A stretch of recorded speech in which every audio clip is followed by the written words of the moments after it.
और चलिए गुजरात के जामनगर लेकर चलते हैं, जहां पर प्रधानमंत्री मोदी पहुंचे हुए हैं। तेलंगाना और आंध्र प्रदेश का दौरा करने के बाद प्रधानमंत्री मोदी अब गुजरात के जामनगर पहुंच चुके हैं, जहां से ये सीधी तस्वीरें आ रही हैं। सोमनाथ अमृत महोत्सव में शामिल होंगे। भारत माता की, भारत माता की। केम छो बधा? चूंटणीनो थाक उतरी गयो?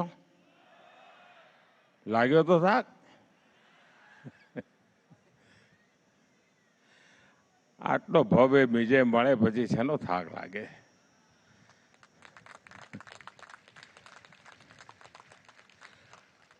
आ वखते गुजराते कमाल करी दीधी छे।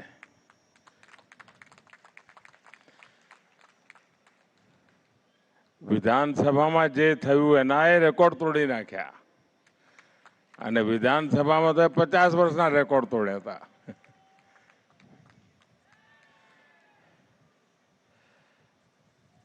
साथियों, आवती काले सोमनाथना कार्यक्रम माटे मारे जवानुं हतुं अने आजे सवारे कर्नाटका अने तेलंगाणा में हतो। અહીંના લોકોને થયું કે ભાઈ બધાને દર્શન થઈ જાય સારું, તો મારા માટે આનંદની વાત હતી કે મારા જામનગરના ભાઈઓને બધાને દર્શન થઈ જાય। સાથીઓ, ગુજરાતની જનતાનો ભારતીય જનતા પાર્ટી માટે એક અનેરો પ્રેમ છે, अनेक अनेक आशीर्वाद। वर्तमाननी राजनीतिनी स्थिति एवी छे कि आटलो लांबो समय जन समर्थन मळतुं रहे अने उत्तरोत्तर वधतुं रहे, एक खूब मोटा अभ्यासनो विषय छे। गुजरात भारतीय जनता पार्टीए आप सौ कार्यकर्ताओं जे निष्ठा और समर्पण भाव थी जे जवाबदारी मળી અને परिपूर्ण करवा माटेनो जे प्रयास कर्यो छे, एनुं आ परिणाम छे कि सहज रीते प्रजानो प्रेम संपादन थाय छे। આજે शायद क्या 3 પેઢી क्या 4 પેઢી એવી હશે कि जे लगातार गुजरात में भारतीय जनता पार्टी पर अविरत रीते आशीर्वाद वर्षावी रही है अने गुजराते पण विकासना क्षेत्र में बहु मोटी हरणफाळ भरी है। एक जमानो हतो कि मीठा उत्पादन सिवाय आपणे कांई करता नहोता अथवा करी शकता नहोता। ए गुजरात आज सेमीकंडक्टरनी चीप बनावतुं होय,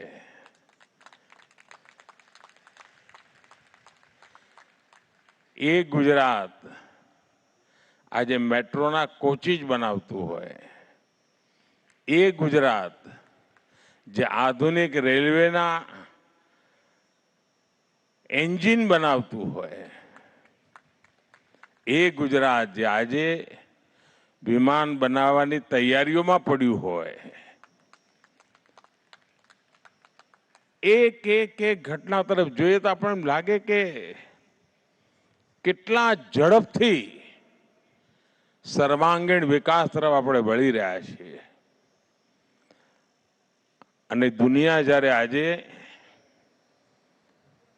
પર્યાવરણની ચિંતા કરે છે, આપણા દેશમાં ગુજરાત પહેલું રાજ્ય હતું જેણે ક્લાઇમેટ ડિપાર્ટમેન્ટ મિનિસ્ટ્રી બનાવી હતી અને દુનિયામાં આપણી ચોથી સરકાર હતી કે જેણે ક્લાઇમેટ મિનિસ્ટ્રી બનાવી હતી અને ત્યારે કોઈને કલ્પના પણ નહોતી કે આટલી મોટી સૌર ઉર્જા, સૂર્ય શક્તિ, રિન્યુએબલ એનર્જી એનું ગુજરાત મોટું કેપિટલ બની જશે અને દેશમાં જે મોટી ક્રાંતિ થઈ રહી છે એમાં ગુજરાતે બહુ મોટી લીડ લીધી છે, ગુજરાતે મોટું કોન્ટ્રીબ્યુશન કર્યું છે અને આવા ગૌરવભરી ગાથા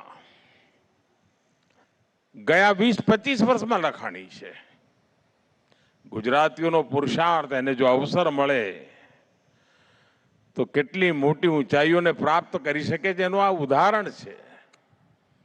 અને એના જ કારણે ગુજરાતની આવનારી પેઢીઓ છે એ પણ આટલો જ પ્રેમ ગુજરાત ભાજપ માટે વરસાવશે એવી મને શ્રદ્ધા છે.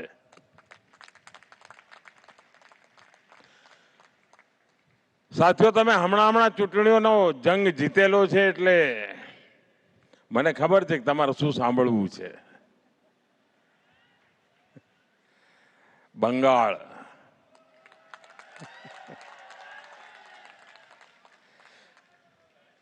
સાથીઓ, ચૂંટણીઓ તો કેટલીય લડ્યા અને કેટલીય ચૂંટણીઓ જીત્યા.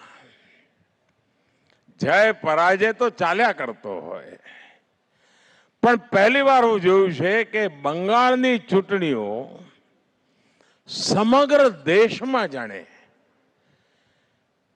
હું નથી માનતો કે દેશના ઘણા ખૂણા કોઈ લોકોને બંગાળની દુર્દશાની તકલીફ પડી હશે, પણ દૂર દૂર હજારો માઇલ દૂર બેઠેલા વ્યક્તિને પણ બંગાળમાં પરિવર્તન આવ્યું એટલે હાશકારો થયો. એટલે પીડા કેટલી ભયંકર થઈ હશે ત્યાંના લોકોને કે જેનો હાશકારો ગુજરાતનો માનવી અનુભવે. આનાથી મોટું બીજું શું હોઈ શકે? અને આ દેશના સામર્થ્યના દર્શન થાય છે કે પીડા બંગાળને થતી હોય અને દર્દ ગુજરાતીને થતું હોય, ગુજરાતને ખૂણે ખૂણે વેદના થતી હોય કે આપણા બંગાળને થયું છે શું? અને ત્યાં તો કલ્પના બહારનો એક હાશકારો અનુભવાય, જાણે બહુ મોટી બેડીઓમાંથી લોકો મુક્ત થયા હોય એવો ભાવ જોવા મળે આપણે. લોકોની આંખમાં હર્ષના આંસુ સુકાતા નથી. ચૂંટણીઓમાં કેટલાય પરિણામો જોયા છે ભાઈઓ, પણ ચૂંટણી પરિણામના આવો પ્રભાવ કદાચ મેં પહેલી વાર અનુભવ્યો છે. આટલા વર્ષના રાજનીતિક જીવનમાં આવી અનુભૂતિ પહેલી વાર થઈ છે. અને ત્યારે મનને એમ થાય છે કે આપણે કેટલું મોટું કામ કર્યું છે. ભારતીય જનતા પાર્ટીના કાર્યકર્તાઓ 300 કરતા વધારે કાર્યકર્તાઓ બલિદાન આપ્યા છે દોસ્તો બંગાળમાં. અને ત્યારે એક સંકલ્પ સિદ્ધિમાં પરિવર્તિત થયું છે. અને મને પૂરો વિશ્વાસ છે સાથીઓ કે ભારતીય જનતા પાર્ટી ગવર્નન્સના જે મોડેલને લઈને ચાલી રહી છે, લોક કલ્યાણના જે કામોને લઈને ચાલી રહી છે, એના પરિણામ સ્વરૂપે બંગાળ પણ ગયા 50 વર્ષનો જે ખાડો છે, ખાડો નાનો નથી દોસ્તો, એ ખાડાની ભરપાઈ કરીને બંગાળને દોડતું કરવાનું કામ ભારતીય જનતા પાર્ટી અવશ્ય કરશે એવો મને પૂરો વિશ્વાસ છે. સાથીઓ, દેશમાંથી સ્વાભાવિક રીતે આવડી ઘટના બને એટલે લોકોનો ગૌરવ અને આનંદનો ભાવ તો જગે, પણ દુનિયામાં બંગાળની વિધાનસભાની ચૂંટણીના પરિણામોની ચર્ચા સમગ્ર વિશ્વમાં થઈ રહી છે. દુનિયાના ગણમાન્ય લોકો એની નોંધ લઈ રહ્યા છે.